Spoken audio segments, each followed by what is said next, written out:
Écoutez, quel privilège de faire partie d'une telle communauté. Magnifique. Ce n'est pas limité à nous qui sommes à Bruxelles, ni en Belgique. C'est incroyable de faire partie d'une communauté de foi partout dans le monde. Ce que j'adore avec Dieu, c'est qu'il ne se limite pas à une seule position. La Bible nous dit qu'il est omniprésent, qu'il est présent partout. Donc là où vous êtes pour l'instant, Dieu est là. Dieu est là dans sa plénitude et il est là pour toucher votre vie et votre cœur. Vous parlez ce matin de la chose qui va vous permettre de mieux vivre cette vie de chrétien dans la victoire, mieux qu'hier.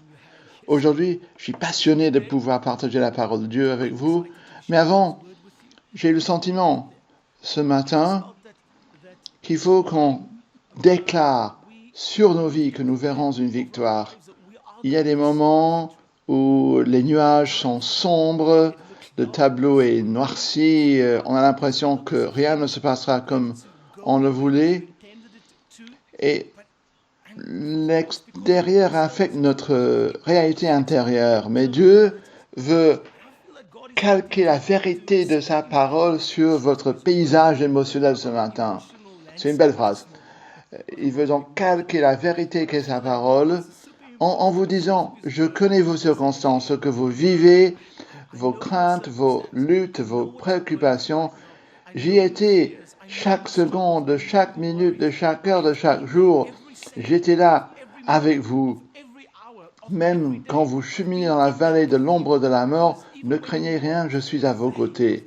Aujourd'hui, j'ai le sentiment que de là où nous sommes, il faut déclarer que l'on va voir une victoire. Là où vous êtes maintenant, si vous passez par des moments difficiles dans votre cœur, dans votre vie, si vous luttez avec qui vous êtes comme personne, si vous subissez la pression venue de l'extérieur, si vous subissez même la pression des paroles que vous prononcez dans votre propre vie, déclarant dans la foi que nous sommes ce que Dieu dit que nous sommes. Priez avec moi. Seigneur Jésus, ce matin, je déclare que tu es Seigneur de ma vie.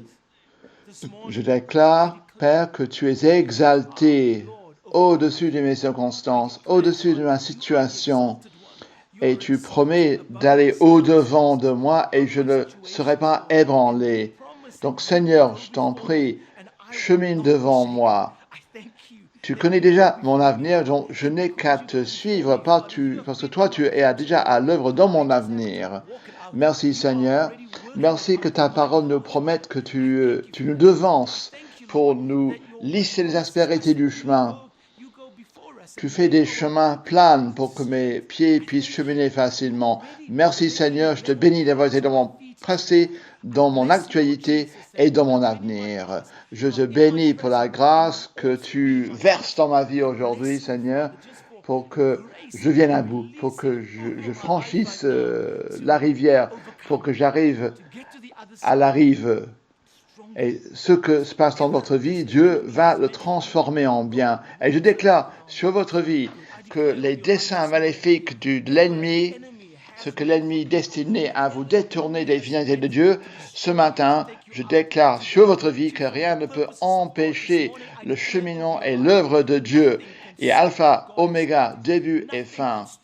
Et notre lutte n'est pas contre la chair et contre l'os, mais contre l'ennemi et ses desseins pour nous arrêter en si bon chemin, pour nous empêcher de nous agripper aux bonnes choses que Dieu nous réserve, à tout ce que Dieu nous réserve. Dieu est heureux quand on avance, quand on chemine vers l'avant. Donc là où vous êtes, si vous pensez buter contre un mur, au nom de Jésus, nous démolissons ce mur et nous disons, vous verrez la percée que Dieu vous destine dans votre vie. Dieu sera là pour vous. Il n'est pas homme, il ne ment pas. Donc je prie que vous receviez cette parole ce matin. J'étais avec des centaines de personnes ce matin à partager la parole de Dieu parce que j'ai le sentiment qu'il y a le vent de l'esprit qui souffle. Dieu veut briser des habitudes dans les vies des gens ce matin.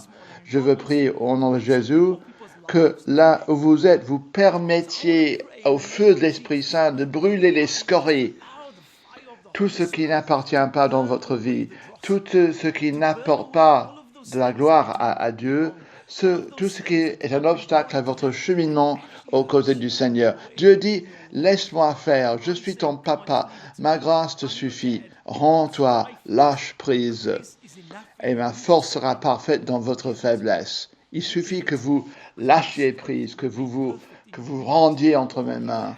Au nom de Jésus, je déclare la liberté sur vous, la nouvelle percée dans votre vie, un nouveau jour qui pointe dans votre vie. Levez-vous parce que votre lumière est là et la gloire du Seigneur s'élève sur vous. Aujourd'hui, maintenant, je déclare que pour vous, il y a une nouvelle occasion, une nouvelle opportunité, une nouvelle chance pour que vous redémarriez et que vous voyiez la manifestation dans votre vie de la gloire de Dieu. Au nom de Jésus. Là, je suis ému. Je ne sais pas pourquoi. Mais je sais que le Seigneur est à l'œuvre maintenant. Et lorsque Dieu est à l'œuvre, je veux être son partenaire. Je veux être là avec mes faibles capacités. Et je veux dire que par la grâce de Dieu, vous serez libérés. Vous aurez la victoire que vous appelez de vos voeux depuis tellement longtemps. Au nom de Jésus.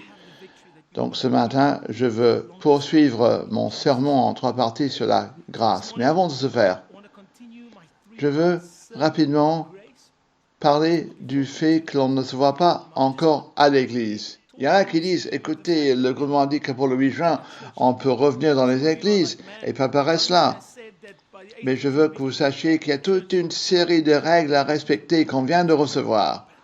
Ce qu'on peut faire, comment on peut le faire, et entre autres, le règlement dit qu'il faut 10 mètres carrés par personne. Un autre règlement dit qu'une seule personne peut chanter et doit être loin des autres. Alors dans notre bâtiment, ça veut dire que l'on peut caser une quarantaine, une cinquantaine de personnes dans le bâtiment, y compris les enfants, les techniciens. Donc ça va être un peu serré pour qu'on y soit, mais on veut revenir à l'église. J'ai envie de vous le dire. Le désir de notre cœur, c'est de nous rencontrer de nouveau physiquement, mais il faut être dans la sagesse. Nous sommes un peuple de foi, mais nous sommes également un peuple qui respecte la sagesse et qui veut dire dans quel temps peut-on revenir à l'église. On va faire ça par phase, progressivement. Donc, surveillez les canaux de communication, soyez impliqués dans les petits groupes, dans la communauté. L'église n'est pas que ce qu'on fait dimanche. L'église, c'est là où vous êtes, en train de vivre cette vie incroyable dont Dieu vous a béni. Donc, famille, soyez patients. Dites-vous, on va revenir à l'église, tout va bien aller, et au fur et à mesure, nous allons rouvrir les portes pour que les gens puissent revenir. Et j'espère que pour le 1er juillet, il y aura un peu plus de relâchement, de souplesse quant à ce qu'on pourra faire dans ce bâtiment. Et on vous donnera les informations en temps voulu. Voilà, très bien. Seigneur, je sais que tu es à l'œuvre maintenant, que tu continues d'être à l'œuvre au nom de Jésus. Tant de choses sont passées dans le monde ces derniers jours. En pleine crise du coronavirus, il y a également eu une crise raciale qui a éclaté, qui s'est enflammée. Et c'est laid. Je sais que dans les moments de pression, souvent, les fêlures qui existaient tout le temps sont révélées en plein jour. Et souvent, quand on fait la pression, les choses sortent. Quelqu'un m'a dit un jour, Ricky, si tu appuies sur un tube dentifrice va sortir du tube. Ce qui est à l'intérieur va sortir. Et dans cette saison, on a vu cela. On a vu que la pression qui est exercée par le virus, par la proximité, les règles, l'isolement, il y a des choses qui remontent à la surface qui étaient cachées longtemps. Mais moi, je me réconforte en sachant que Dieu n'est pas mort, que Dieu est vivant. Dieu n'est pas sourd. Il tend l'oreille. Ses bras ne sont pas courts. Il est là pour nous aider. Je me réconforte dans le fait que Dieu n'a pas été surpris, pris au dépourvu par tout ce que le monde vit actuellement. Je me réconforte en sachant que lorsque Dieu amène quelque chose, il amène le rétablissement, la guérison, et il déverse sa grâce. Dieu transforme ce que l'ennemi destinait au mal. Et moi, je suis impatient de voir ce qui va sortir de cette saison de bouleversement, de difficulté. Cette saison va être génératrice de grâce. Je le crois de tout mon cœur. Il faut que l'on se place comme Église, comme peuple partout dans le monde pour recevoir la grâce du Seigneur dans nos cœurs. Il y a un récit qui me parle beaucoup dans la Bible sur la réception de la grâce, et ça vient de la vie de Jésus. Jésus qui retourne à son lieu de naissance dans Marc chapitre 6, versets 1 à 5. On parle de Jésus qui revient à son lieu de naissance, toute la foule qui le regarde. Et qu'est-ce que la foule a vu? Non pas le Fils de Dieu. Ce que la foule a vu, c'était le fils d'un charpentier. Je vais vous le lire ça. Et puis, j'ai envie de prendre 2 minutes pour asseoir ces enseignements. Jésus partit de là et se rendit dans sa patrie. Ses disciples le suivirent. Quand le sabbat fut venu, il se mit à enseigner dans la synagogue. Et beaucoup de gens qui l'entendirent étaient étonnés et disaient « D'où lui viennent ces choses? Quelle est cette sagesse qui lui a été donnée? Et comment de tels miracles se font-ils par ses mains? N'est-ce pas le charpentier, le fils de Marie, le frère de Jacques, de Jose, de Jude, de Simon? Et ses sœurs ne sont-elles pas ici parmi nous? » Et il était pour eux une occasion de chute. Mais Jésus leur dit, un prophète n'est méprisé que dans sa patrie, parmi ses parents, dans sa maison. Et il ne put faire là aucun miracle, si ce n'est qu'il imposa les mains à quelques malades et les guérit. Et en fait, je me suis toujours posé la question sur cette partie de l'Écriture en disant, c'est censé être comme ça? Ça va toujours être comme ça? Si j'ai grandi dans tel endroit, je ne serai jamais reconnu dans cet endroit. Je ne pourrai jamais vivre pleinement ma grâce. Je ne pourrai pas voir la plénitude des dons que j'ai reçus. C'est ce que Jésus dit. Un prophète n'est méprisé que dans sa patrie. Et après, je me suis rendu compte que pour Jésus ne faisait pas de déclaration de principe, mais il faisait une déclaration sur base de ce qui se passait là, en ce moment-là, sur base du cœur des gens qui l'entouraient dans cet instant-là. Et j'ai le sentiment que comme peuple de Dieu, en arrivant dans cette prochaine saison de grâce, qu'il nous faut reconnaître que parmi nous, dans le corps du Christ, Dieu a déjà libéré des quantités énormes de grâce. Dans Éphésiens 4, 7, on lit « Mais à chacun d'entre nous, la grâce est donnée comme le Christ l'a prévu. » Donc la grâce est déjà donnée. C'est au milieu de nous. Parmi le peuple que Dieu nous donne, dans nos foyers, dans nos églises, dans nos bureaux, cette grâce existe. Les dons ont été donnés par le Père. Mais souvent, j'ai le sentiment que, comme Église, quand je dis l'Église, ce n'est pas le bâtiment. L'Église, c'est nous, les pierres vivantes, les personnes qui portent la grâce de Dieu en elles. Souvent, on ne voit pas la grâce dont Dieu nous bénit dans nos vies. Si je regarde la situation avec George Floyd, la discrimination raciale, souvent, je me dis que c'est parce qu'on ne reconnaît pas la valeur intrinsèque des gens. On ne reconnaît pas le fait qu'il y a quelque chose en nous qui a tant de valeur. Souvent, notre propre identité est brisée et faillie. Et souvent, nous nous vantons de nos dons, de notre grâce par rapport aux autres. Et dans ce livre des évangiles, Jésus dit, écoutez, ça ne doit pas être comme ça. Ça ne devrait pas être comme ça. Comme Église de Dieu, il faut commencer à reconnaître la grâce dans la vie d'autrui. Si je regarde David le berger, ses frères ont dit, retourne vers tes moutons. Tu n'es pas à ta place ici sur le champ de bataille. Mais en ce moment-là, David a terrassé Goliath. Mais il n'a pas vu en fonction de ce qu'il portait en lui. Et là, on aurait pu passer à côté des dons de la grâce que Dieu avait mise dans la vie de David, parce qu'on ne voyait chez lui qu'un petit berger. Si on regarde les gens par les yeux du Christ, par les yeux de l'Esprit Saint, il se peut que l'on soit agréablement surpris par les trésors que le Seigneur a plantés dans ces jarres d'argile. Regardez autour de vous, dans votre foyer, vos grands-parents, vos enfants, votre mari, votre épouse, vos amis, votre famille, même si vous n'êtes pas avec eux maintenant, et reconnaissez que Dieu a planté quelque chose dans chacun et chacune d'entre eux qui a une grande valeur. Et il nous appartient de reconnaître cela et de déclamer cela, de la déclarer. Il faut qu'on apprenne à célébrer les dons de Dieu dans les autres, découvrir qui ils sont en Dieu, dire « je sais qui ils sont en Dieu et je vais le déclamer, le déclarer ». Et lorsque nous commençons à reconnaître la grâce dans la vie d'autrui, ça nous ouvre vers deux choses. Tout d'abord, on peut recevoir cette grâce. Les gens qui ne voyaient pas Jésus tel qu'il était dans les évangiles, qui n'ont pas la plénitude de sa grâce, on lit qu'il n'a à peine pu faire des miracles parce qu'eux ne pouvaient pas recevoir sa grâce. Et si nous ne reconnaissons pas la grâce dans la vie de ceux qui nous entourent, on ne verra jamais la plénitude de ce que Dieu place dans les gens qui peuvent venir à fruition.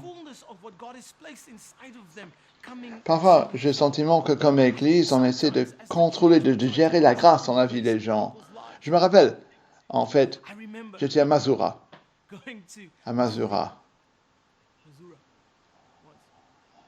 Et j'étais dans un petit restaurant là, avec un groupe de gens du Sud, des États-Unis, du Sud, avec les drapeaux confédérés partout, au mur. Et on était dans un resto avec un homme qui s'appelait Tali. Mais il n'y avait rien de petit en fait. Il est très grand, un type grand en salopette, sans chemise. Vous voyez le genre. Et on parle. Et puis il me demande, j'étais la seule personne de couleur dans la pièce, et il me dit, tu viens d'où? D'Afrique. Je réponds. Ah, l'Afrique, il dit. Ah, oui, l'Afrique.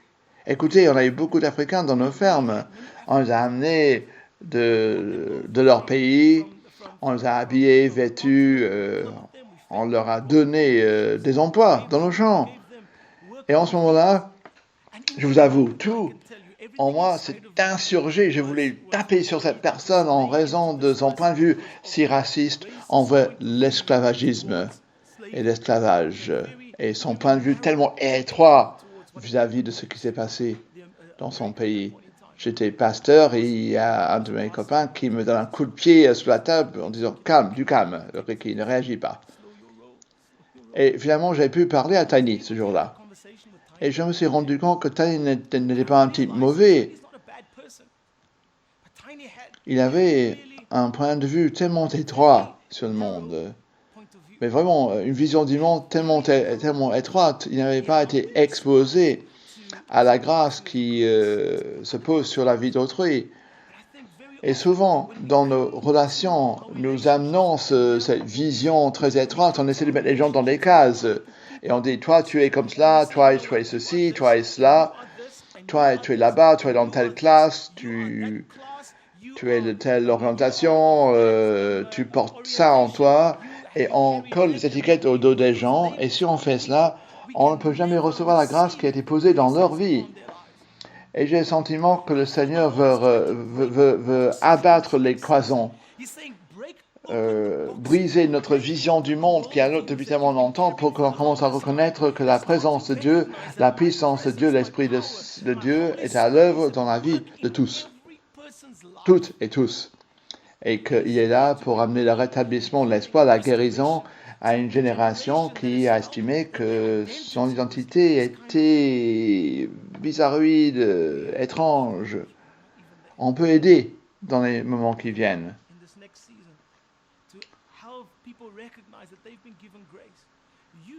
On peut aider les gens à reconnaître qu'ils ont reçu la grâce, que vous avez reçu la grâce, que vous portez en vous la grâce, que vous portez en vous quelque chose d'unique.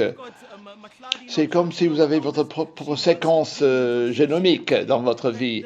Matt Lady, qui est à l'église ici, travaille dans les gènes et vous dira qu'une empreinte génomique n'est la même. Dieu vous a donné une séquence de gènes absolument unique en plaçant en vous quelque chose d'unique. Personne d'autre ne porte ça en eux. C'est l'empreinte digitale de Dieu dans votre vie. Et il nous appartient de nous dire qu'est-ce que les gens autour de moi sont appelés à porter, à vivre. Aide-moi, Seigneur, à voir cela, à avoir leur force unique. Traditionnellement dans l'Église, et quand je dis l'Église, je parle de nous, souvent, on a tellement peur d'affirmer les gens parce qu'on se demande s'ils ne vont pas devenir arrogants ou tourner le dos à ce cœur de serviteur qui est celui des chrétiens. Et on se retient d'affirmer les gens parce qu'on a trop peur.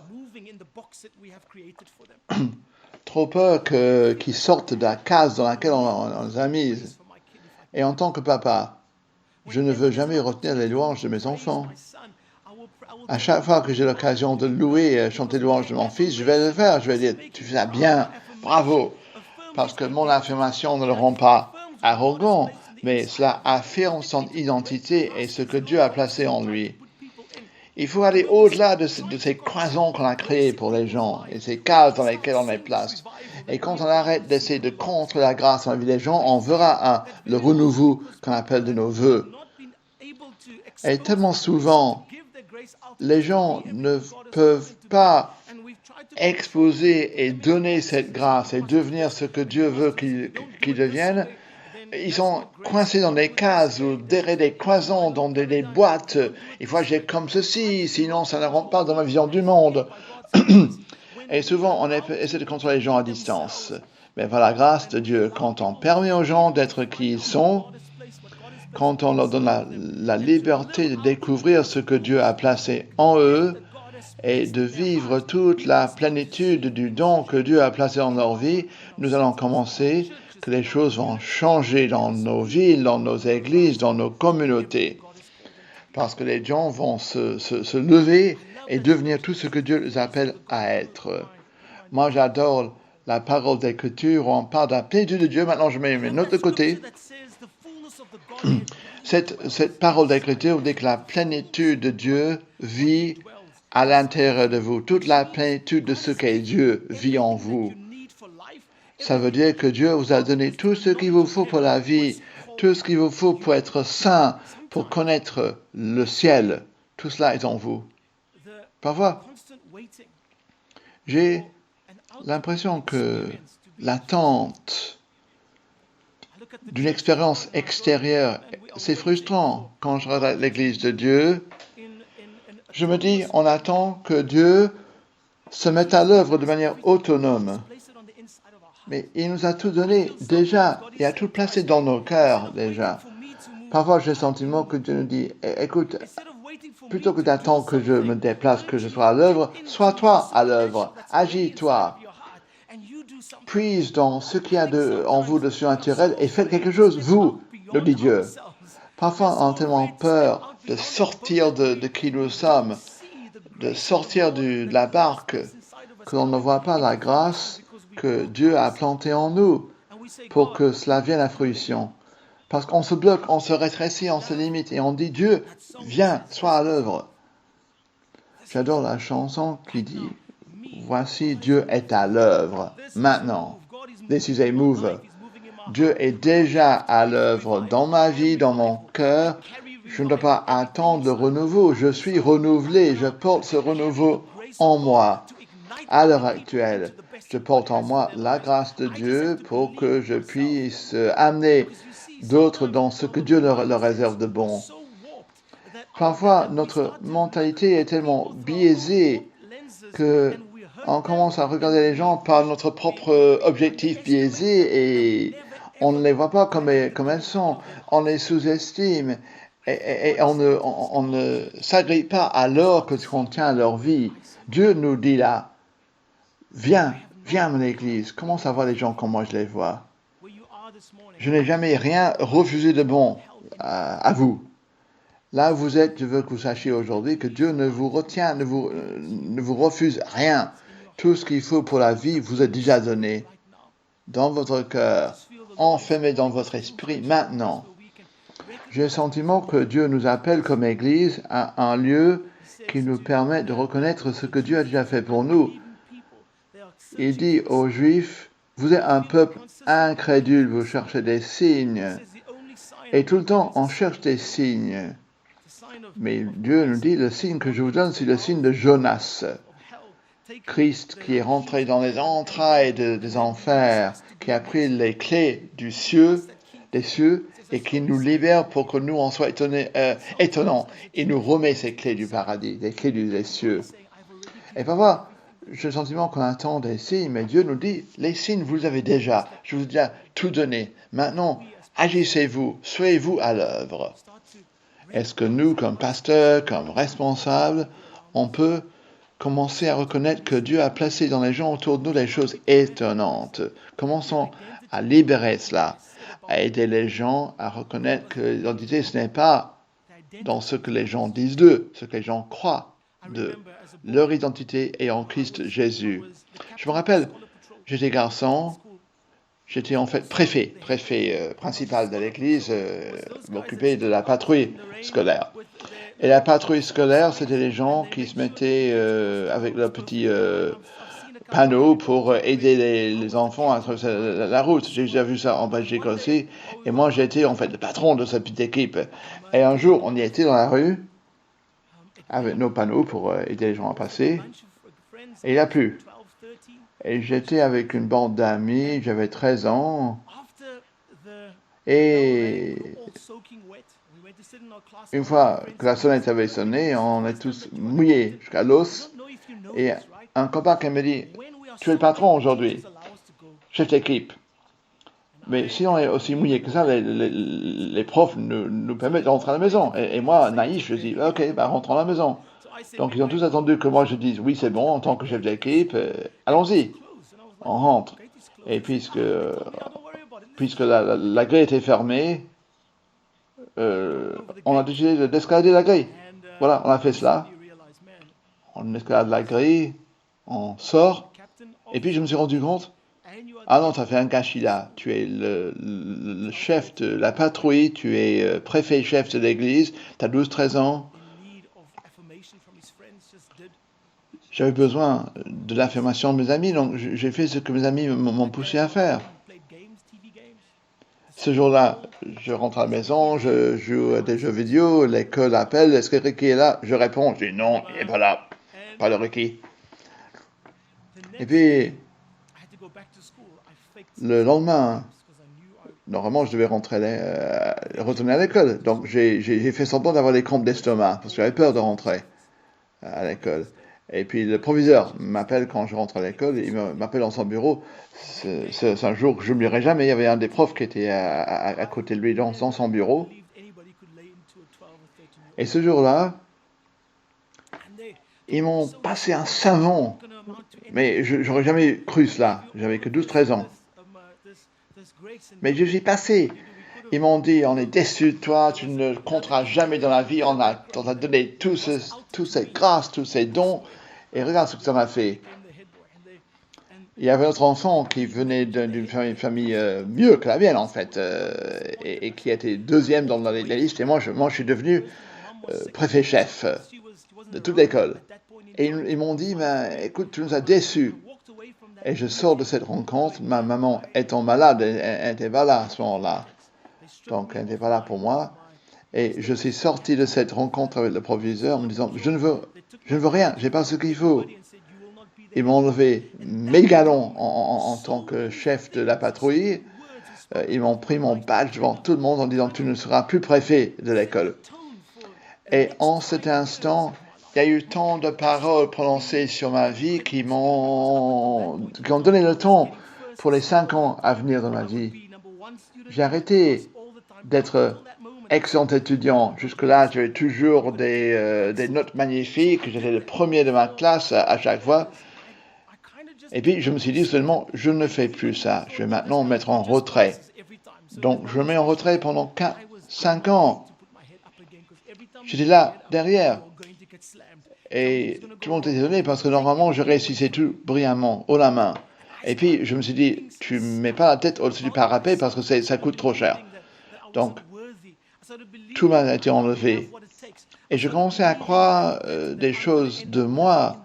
J'ai pensé que j'avais aucun mérite, que je n'avais pas ce qu'il fallait, que j'étais indigne, que j'allais finir par vivre dans cette banlieue toute la vie. Et c'est seulement quand j'avais environ 16 ans que j'ai rencontré le Père, Dieu. Et Dieu m'a dit, Ricky, tu n'es pas ce que les gens disent que tu es. Tu es qui moi je dis que tu es. C'est moi qui vais te montrer que je suis son papa. Je serai son père. Et je me rappelle très très clairement ce jour-là. Le lendemain, je retourne à l'école et je commence à étudier de nouveau. Et cette année-là, j'ai eu le plus de diplômes de toute ma classe, en fait. J'ai tous les prix, je me suis amélioré mieux que quiconque. Le proviseur d'école secondaire m'a dit, « Qui es-tu? On ne savait pas que tu avais ça en toi. » Et tout cela a failli mourir à cause des paroles prononcées sur moi, à cause des jugements qui ont été mis, des critiques qui ont été mises à mon égard, à cause de l'abandon que j'ai subi. Mais Dieu est venu, il m'a dit, c'est pas ça que tu es, voici ton identité en moi, voilà ce que je t'appelle à être, tu es mon fils, tu es adopté dans ma famille, tu es un prince dans mon royaume. C'est là que les choses ont commencé à changer et j'ai commencé à pu voir ce que le Seigneur m'a réservé dans ma vie qui venait donc à son accomplissement. Ce matin, je veux que vous sachiez que vous n'êtes pas ce que tel pasteur vous a dit. Vous n'êtes pas ce que tel proviseur vous a dit, ce que tel prof vous a dit. Vous n'êtes même pas ce que vos amis et vos parents vous disent. Vous êtes ce que Dieu dit que vous êtes. Son avis est le seul qui compte dans votre vie.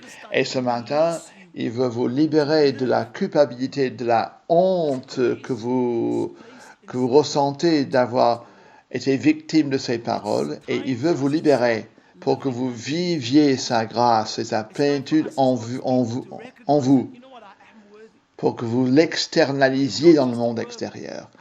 Il est temps de commencer à vivre dans la grâce, de reconnaître que vous êtes méritant, que nous avons tous du mérite. On n'est pas un ver de terre, on n'est pas un rien, on est un roi serviteur. Dieu a tant placé en toi, en moi, de valeur, une valeur intrinsèque, parce que pour Dieu, je suis un trésor. Et puisque je suis son trésor, il me donne la grâce d'être sauvé. Il me donne la grâce d'être sanctifié, de devenir plus comme lui, de lui ressembler toujours plus. Et je suis tellement important pour lui qu'il m'a donné des grâces et des dons. Et en raison de ce que lui croit que je suis, je peux devenir tout ce que je dois être en lui. Ce matin, au nom de Jésus, je débloque dans votre vie la liberté des mensonges prononcés sur vous. Je vous libère au nom de Jésus. Et je prie que vous arriviez dans une communauté de foi et que tous nos yeux soient ouverts pour voir ce que Dieu a placé en nous. Et que l'on vous dise, vous êtes étonnant, brillez pour Jésus. Que votre lumière éclate pour Jésus. Soyez la personne que vous devez être au nom de Jésus. Voici mon message pour ce matin. D'après la pendule, il faut que je termine, donc je vais faire de mon mieux. Mais, mes amis, je veux que vous sachiez que la grâce de Dieu est suffisante pour vous. Ce matin, il vous attend. Ses bras sont grands ouverts pour vous libérer s'il y a dans votre vie de la honte, de la culpabilité. Si on a prononcé des mots sur vous qui vous empêchent de rentrer dans les desseins de Dieu pour votre vie, si vous êtes circonscrit et contraint par la pensée, les attitudes des autres, si vous pensez ce matin qu'il y a un blocage dans votre vie et que vous avez des habitudes qui vous empêchent de vous épanouir et que vous vous regardez par la lentille négative dont j'ai parlé, aujourd'hui, sachez qu'il y a de l'espoir, il y a de la grâce, parce que le Christ Jésus vous rétablit dans votre identité. Il dit lui-même, vous êtes mon fils, ma fille, je vous aime d'un amour éternel. Viens arrive dans cette parole que je prononce pour vous depuis avant la création de la terre. Parce que le monde vous attend. Hein. Vous attendez Dieu et le monde vous attend. Et le monde vous dit, et Dieu vous dit, mets ton pied sur l'eau dans la foi, comme Pierre, sors de la barque, et je serai à tes côtés. Et même si tu coules, je te rattrape. Mais j'ai besoin que tu mettes un pied hors de la barque, hors du bateau. Je ne suis pas un homme, je ne mens pas. J'ai commencé en vous une belle œuvre et je l'achèverai en vous. Là où vous êtes maintenant, je prie pour vous. Si vous avez besoin que quelqu'un prie avec vous, vous pouvez aller en cliquant sur le lien Zoom après. Et nous avons des gens qui attendent de prier avec vous. C'est totalement anonyme, donc ne vous en faites pas. C'est anonyme. Vous ne devez pas vous inquiéter de l'anonymat. Allez-y et quelqu'un priera avec vous. Et ça restera parfaitement confidentiel. Mais on veut vous aider en priant à passer ces écueils. Et par la grâce de Dieu, l'Esprit Saint va venir dans ta vie et va faire de belles choses, des choses belles. Maintenant, je prie. Si vous voulez prier avec moi, levez les yeux devant vous, les bras devant vous et demandez à Dieu de vivre notre vie. Père, au nom de Jésus, en cet instant, je prie pour chaque personne qui écoute. Il se peut que mon message ait changé de cap par rapport à ce que j'ai prévu, mais je prie au nom de Jésus. Je sais que toi, tu sais exactement ce que tu voulais communiquer et à qui tu souhaitais le communiquer. Donc, Saint-Esprit de Dieu, je prie que les paroles de ma bouche et les méditations de mon cœur te plaisent et que cela pénètre dans le cœur des gens pour amener guérison, rétablissement et espoir. Au nom de Jésus, Père, je prie que s'il y a culpabilité et honte qui freinent les gens et empêchent d'être ce que vous voulez, libère-les, Seigneur, au nom de Jésus. Que chaque parole prononcée dans leur vie qui s'érige contre la connaissance de toi, on la détruit, on la brise dans leur vie au nom de Jésus et on dit plus jamais. Vous ne serez plus jamais freiné ni enchaîné par les paroles d'autrui. Vous allez sortir de la barque, vous allez marcher dans ce que Dieu prononce dans votre vie au nom de Jésus. Nous déclarons la liberté sur votre Église. Nous brisons les chaînes. Nous brisons cet esprit d'enchaînement que subissent les gens. Nous prions Jésus que dans cette saison qui nous attend, tu libères les gens dans la liberté pour qu'ils cheminent dans la plénitude de grâce que tu places en eux pour que nous, en tant qu'Église, puissions nous ériger et devenir ce que tu nous appelles à être dans la saison qui attend. On te bénit, on te remercie pour la Belgique et pour l'Europe et pour les continents de ce monde. Merci Père, tu utilises même la COVID-19 pour faire quelque chose de beau et d'étonnant dans le cœur des gens. On t'aime et on te remercie pour qui tu es, au nom de Jésus. Amen. Très bonne semaine. Regardez quand même nos communications via Facebook ou la lettre pastorale et restez en contact avec ce que nous faisons. Nous vous aimons. Bonne semaine et que votre lumière resplendisse. Au revoir.